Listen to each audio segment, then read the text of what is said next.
Berlari-larian si anak dara mencari si kumbang si anak teruna. Kalam bismillah pembuka bicara di medan forum kita bersua. Bismillahirrahmanirrahim. Assalamualaikum warahmatullahi taala wabarakatuh. Salam sejahtera dan salam kasih sayang. Ahli panel dan sidang hadirin yang dihormati sekalian. Alhamdulillah bersyukur kita kehadrat ilahi kerana dengan limpah dan kurniaannya dapat kita bertemu bersama saya Ahmad Hadian bin Anwar selaku moderator anda dalam forum ilmu yang bertajuk Kebangkitan Revolusi Industri 4.0. Sebelum saya memperkenalkan barisan panel kita yang cerdik lagikan bijaksana, izinkan saya untuk memberikan sedikit pengenalan mengenai tajuk yang akan dikupaskan secara terperinci dalam forum ilmu kita pada hari ini. Menurut pengasas Forum Ekonomi Dunia, Klaus Schwab, dalam bukunya The Fourth Industrial Revolution menjelaskan bahawa revolusi industri 4.0 ini ditandai dengan kewujudan superkomputer, robot pintar, kenderaan tanpa pengemudi, suntikan genetik dan perkembangan neuroteknologi yang memungkinkan manusia untuk lebih mengoptimalkan fungsi otak. Dengan lebih mudah, kehidupan seharian manusia akan dipermudahkan dengan bantuan teknologi robot yang bakal menjadi kawan dalam menguruskan urusan harian. Secara umumnya, revolusi industri 4.0 ini banyak memberikan kesan positif kepada kehidupan seharian manusia. Hal ini dikatakan sedemikian kerana jelas terbukti bahawa dengan kewujudannya, urusan manusia banyak dipermudahkan dengan bantuan teknologi.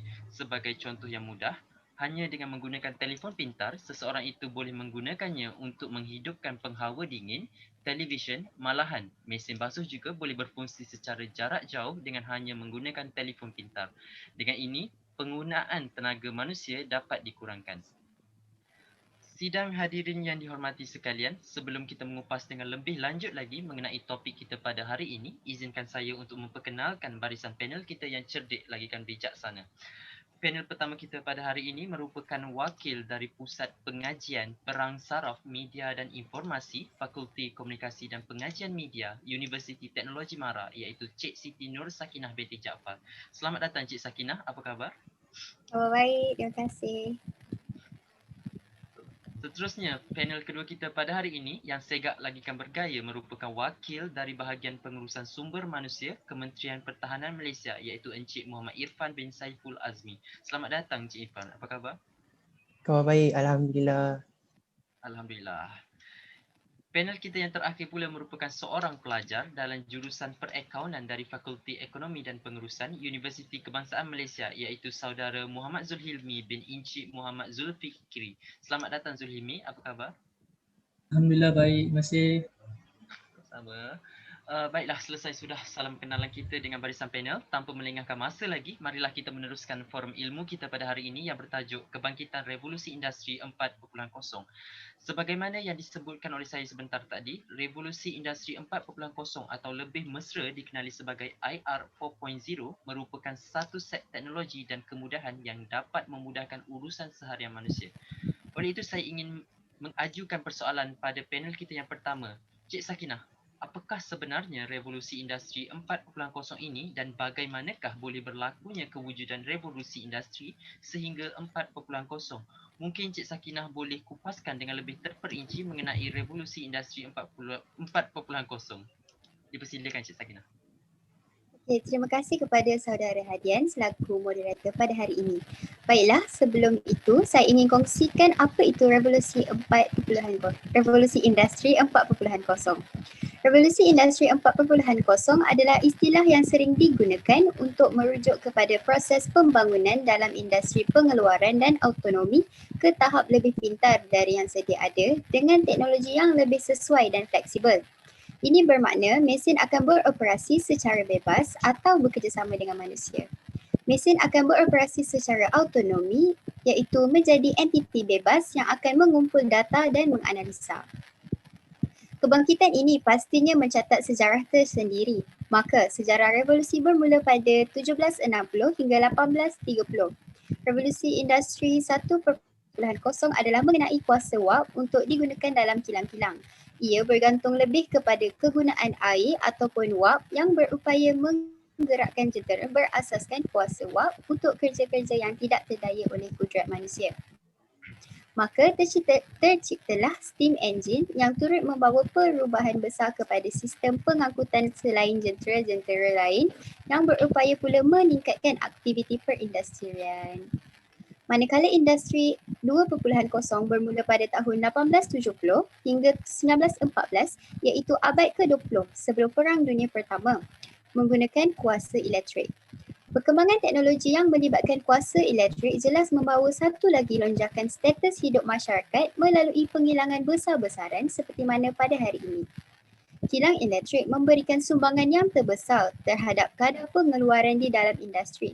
Hal ini demikian kerana kereta api dapat diperkenalkan ke dalam sistem ekoran daripada pengeluaran keluli secara besar-besaran yang boleh membawa kepada perkembangan dalam pengeluaran industri.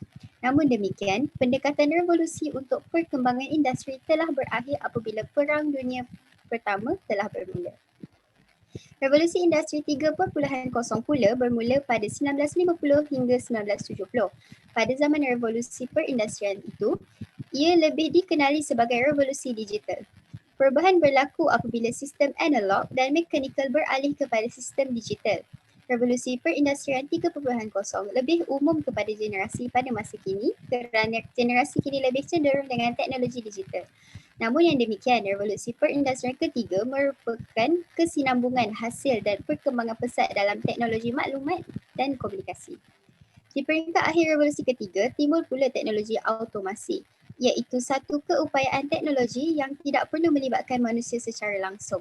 Mesin dan jentera boleh bergerak serta bekerja dengan sendiri apabila ia dimuatkan dengan program berkomputer tertentu bagi melakukan sesuatu aktiviti terancang. Pada tahun 2016, bermula revolusi industri 4.0. Ini adalah kesinambungan revolusi industri 3.0 dalam peningkatan automasi beserta rangkaian internet dan proses-proses fizikal lain dan muncul pula satu sistem berbentuk cyber fizikal. Terdapat penemuan pelbagai teknologi baharu merangkumi 9 komponen utama iaitu robot autonomi ataupun lebih dikenali sebagai autonomous robot, simulasi, digital twin, teknologi awan, cloud computing, integrasi sistem industri peranti teknologi pintar, Internet of Things, security cyber, pembuatan aditif, percetakan 3D, realiti maya, augmented reality dan analisis data besar, big data yang bakal merancangkan kemajuan landscape dunia moden.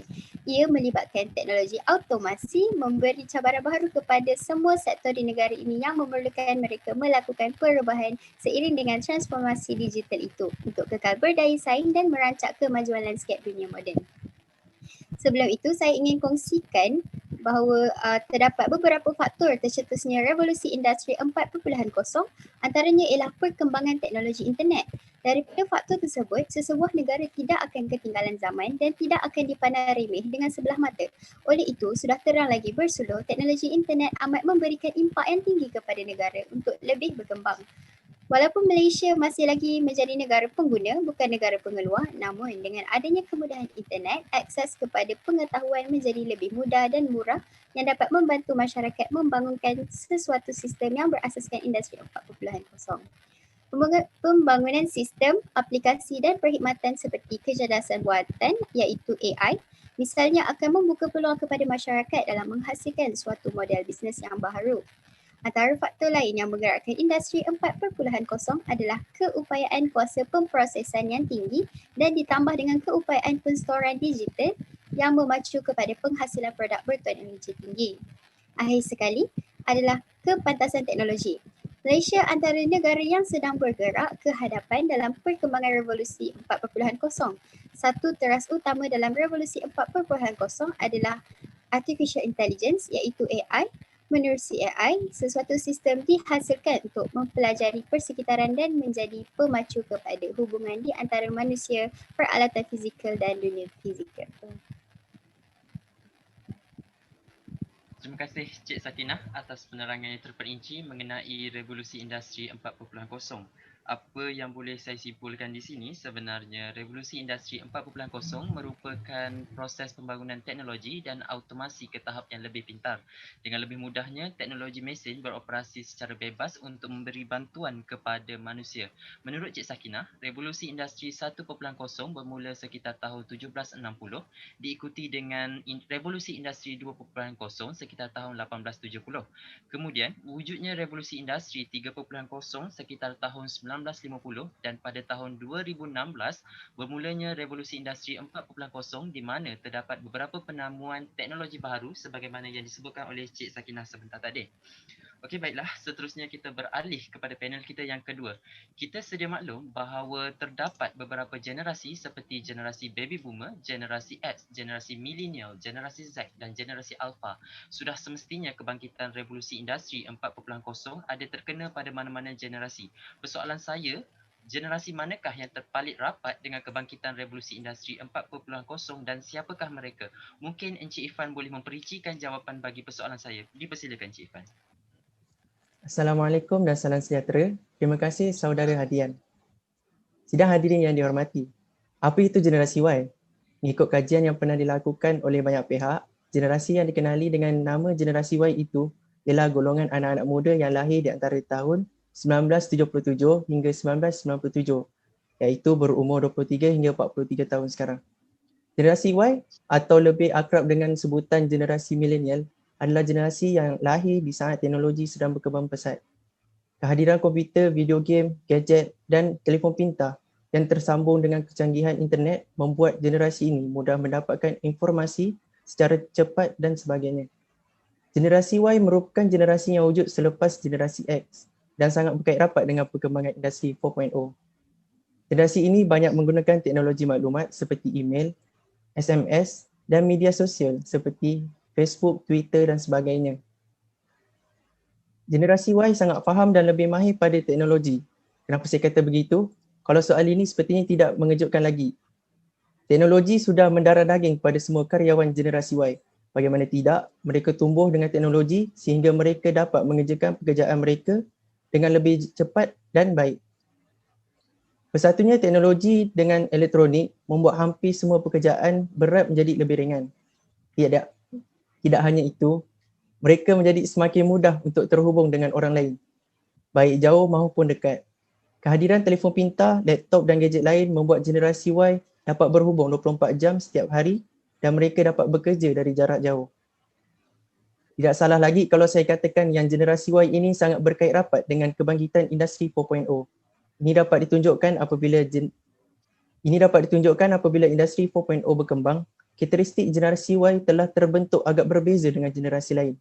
Sebagai contoh, beberapa orang daripada generasi X tumbuh tanpa menggunakan teknologi komputer.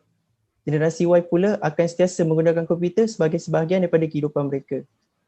Selain itu, generasi X bermain di luar, manakala milenial lebih menghabiskan banyak masa di komputer berbanding aktiviti luar rumah. Oleh itu, teknologi maklumat yang kian berkembang dan dunia tanpa sepadan ini, generasi Y sudah pasti akan terkesan sepanjang menjalani kehidupan mereka. Sekian, terima kasih. Terima kasih Encik Irfan di atas perincian jawapan yang diberikan. Maka terjawab sudah persoalan saya di mana generasi Y atau lebih mesra dikenali sebagai generasi milenial merupakan generasi yang terpalit rapat dengan kebangkitan revolusi industri 4.0. Hal ini dikatakan sedemikian kerana menurut Encik Irfan, mereka merupakan golongan yang dilahirkan pada era kebangkitan teknologi. Menurut Encik Irfan juga, generasi milenial atau generasi Y lebih mesra dengan perkembangan teknologi berbanding dengan generasi lain. Maka dengan itu, setiap perubahan yang berlaku kepada teknologi sebenarnya turut memberi kesan kepada generasi milenial. Okey. Baiklah, yang panel kita yang ketiga. Terjawab sudah persoalan revolusi industri 4.0 dan generasi manakah yang terlibat. Jadi, persoalan saya kepada saudara Zulhilmi, sebagai seorang pelajar, revolusi industri 4.0 ini sebenarnya memberikan kesan yang positif ataupun negatif. Apakah pandangan yang boleh diberikan oleh saudara Zulhilmi? Bersilakan. Alhamdulillah. Assalamualaikum warahmatullahi wabarakatuh. Terima kasih kepada saudara hadian dan juga ahli-ahli panel forum. Bagi saya, dari segi keberfungsian sosial mempengaruhi pengaruh positif kepada generasi milenial Ini kerana pada setiap peringkat kehidupannya sangat berbeza. Pertama, iaitu pada usia muda, generasi milenial ini sangat bergantung kepada kerja berpasukan. Apabila mereka mulai dewasa, generasi milenial ini akan berubah menjadi orang yang lebih bersemangat ketika bekerja dalam kumpulan, terutamanya pada masa yang krisis. Pada usia pertengahan pula, generasi milenial ini akan lebih bertenaga, berani membuat keputusan dan kebanyakan daripada mereka mampu menjadi pemimpin yang hebat. Apabila mereka sudah tua, generasi milenial ini akan menjadi sekumpulan ibu bapa yang mampu memberi sumbangan dan kritikan kepada masyarakat. Peranan media sosial mempunyai kesan terhadap fungsi generasi milenial, iaitu individu yang dapat mengembangkan keyakinan diri, harga diri dan kemampuan untuk melihat dirinya dalam realiti. Selain itu, mereka dapat berinteraksi dan menilai hubungan dengan orang lain, membolehkan ia mendorong penyesuaian sosial yang baik. Konsep kendiri ini terlalu luas untuk menampung dan menafsirkan keseluruhan pengalaman seseorang apabila mereka dapat menerima dirinya sendiri dan dia juga mendapat menerima orang lain. Manakala daripada segi faktor persekitaran yang boleh mempengaruhi sikap negatif kepada generasi milenial, dalam perubahan pola pemikiran generasi ini sangat diperhatikan. Pandangan sudut generasi milenial ini tentang dua persekitaran iaitu citizen dan netizen. Masyarakat netizen ini merupakan generasi milenial yang dipengaruhi oleh internet sehingga menyebabkan mereka menjadi penyendiri, iaitu orang yang suka bersendirian kerana mereka sering menghabiskan internet di internet. Hal ini muncul sebagai perasaan kesepian dalam dirinya serta boleh mewujudkan emosi dalam kalangan generasi ini menyebabkan mereka tidak dapat mengawalnya. Ini dapat dilihat ketika kepuasan mereka tidak dapat diselesaikan di media sosial dan mereka juga tidak dapat mengawal diri mereka kerana perkembangan arus teknologi. Generasi milenial ini harus mempunyai hubungan rapat dengan banyak orang untuk menyokong matlamat dan cita-citanya seperti menjalin hubungan yang rapat dengan orang lain sehingga terjadi hubungan intim antara mereka. Namun kerana terlalu aktif dalam internet, proses sosialisasi dan hubungan intim ini sosialisasi dan hubungan intim ini tidak berjalan dengan baik. Pengaruh internet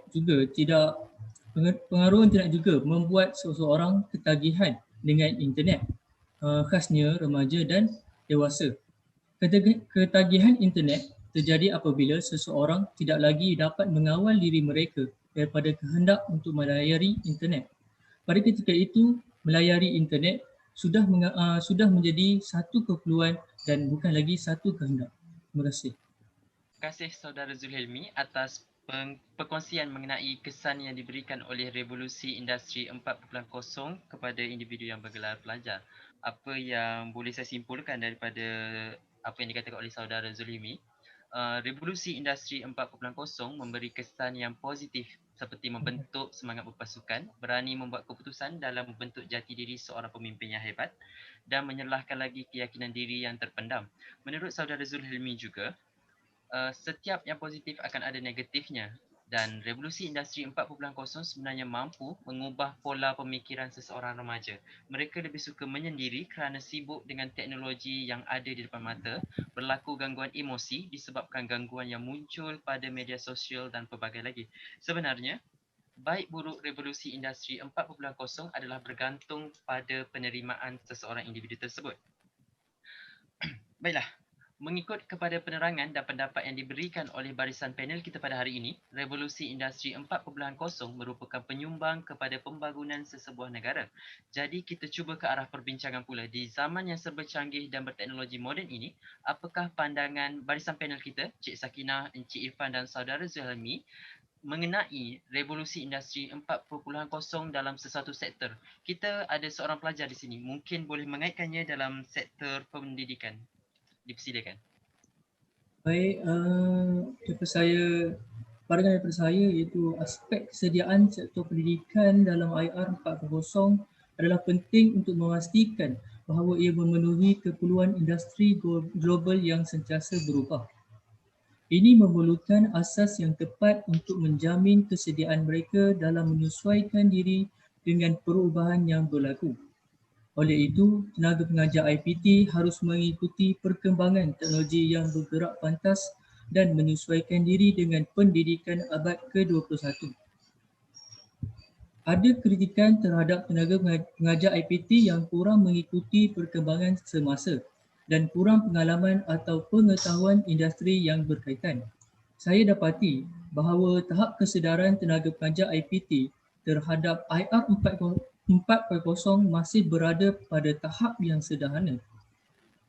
Jadi, maka IPT perlu menyediakan tenaga pengajar yang kompeten dalam menghasilkan graduan yang kritis, kreatif dan berinovasi untuk disumbangkan kepada industri.